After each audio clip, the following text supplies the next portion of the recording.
قوانین کاملا جدید برای انتقال مایعات، دواها و وسایل شخصی در فرودگاه که هر مسافر باید بداند.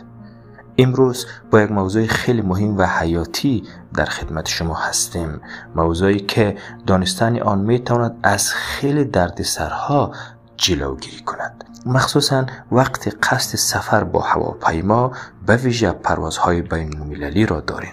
در این ویدیو به قوانین جدید، انتقال مایعات، دواها و وسایل بهداشتی و شخصی در فرودگاه میپردازیم. بخش اول، قوانین عمومی برای انتقال مایعات و مواد مشابه.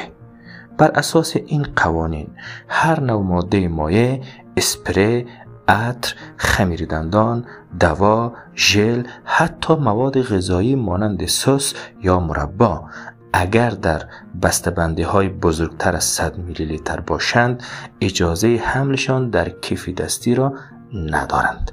2.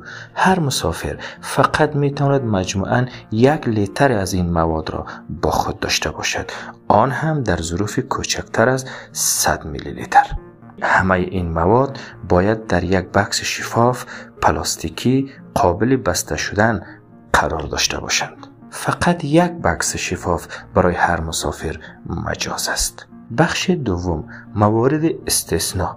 اما استثناءهایی هم وجود دارد و مهم است که اینها را بدانید. دواهایی که توسط دکتر تجویز شده باشند و برای مسافر حیاتی باشند قابل حمل است، اما نسخه دکتر و یا سند رسمی باید همراهتان باشد.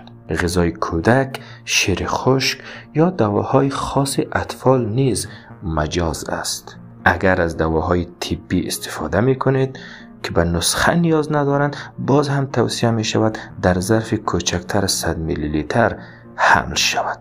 همچنین اگر از فروشگاه‌های بدون مالیه در فرودگاه خرید کرده اید، آن اجناس به شرط قابل حملند که در همان روز خرید شده باشند، رسید داشته باشند، بسته‌بندیشان باز نشده باشد و در بکس شفاف مخصوص انتقال شود. بخش سوم، قوانین امنیتی در فرودگاه.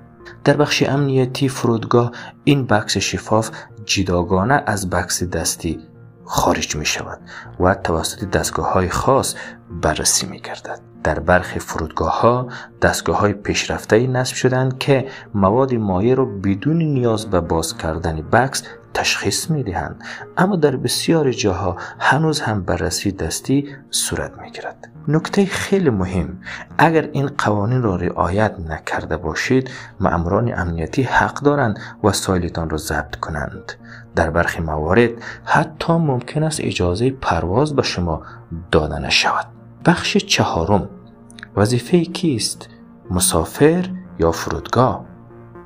در این میان پرسش این است، مسئولیت رعایت این قوانین به دوش کیست؟ اولا هر مسافر وظیفه دارد که قبل از سفر با قوانین انتقال مایعات و دواها آشنا شود. دوما فرودگاه‌ها نیز مکلفند که این معلومات را واضح در اختیار مسافرین قرار دهند، مثلا از طریق اعلان‌ها، بنرها و توضیحات در بخش چکینگ و کنترل امنیتی.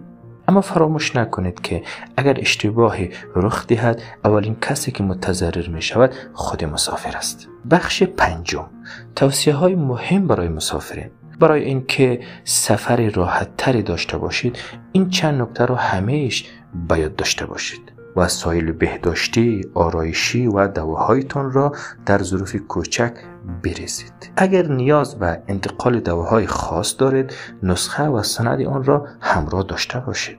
از بکس شفاف مخصوص برای مواد مایع استفاده کنید. اگر در فرودگاه خرید میکنید، بسته‌بندی را باز نکنید تا رسیدن به منزل. هیچگاه با خود مواد غیر قانونی، مشکوک یا گازهای فشرده به فرودگاه نبرید. دوستانی عزیز، دانستن همین نکات ساده می تواند جلوی هزاران مشکل را بگیرد. خیلی ها فقط به خاطر ندانستن این قوانین وسایلشان را از دست می دهند. در فرودگاه وقتشان تلف می شود یا حتی از پرواز باز می مانند. اگر این معلومات برایتان مفید بود لطفاً ویدیو رو با دوستانتان شریک بسازید تا دیگران هم از آن بهره ببرند و اگر بار اول است که مهمان کانال آشیانه هستید حتما سابسکرایب کنید و زنگ اعلان را بزنید تا از ویدیوهای بعدی ما مستفید شوید. تا دیدار بعدی، خدا نگهدار.